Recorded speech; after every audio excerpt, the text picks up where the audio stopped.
फिर से थोड़ा, क्योंकि आवाज़ सही से नहीं आई। सर मेरा नाम रंजीत कुमार नायक, मैं एक्स आर्मी हूँ। मैं उड़ीसा केंद्र डिस्ट्रिक्ट ढेंकीकोट से हूँ। Thank you so much sir. Sir आपको डॉक्टर नेचर में आने का मुख्य कारण क्या था सर? आपको कैसे प्रेरित हुए आप?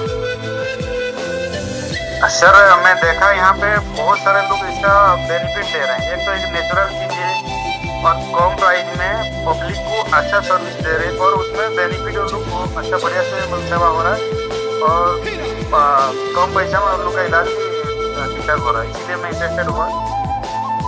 सर आपको सैल्यूट है सर, क्योंकि आप देश की सेवा करते हैं। हम जन लोगों की सेवा करने के लिए कुछ कदम उठाए हुए हैं।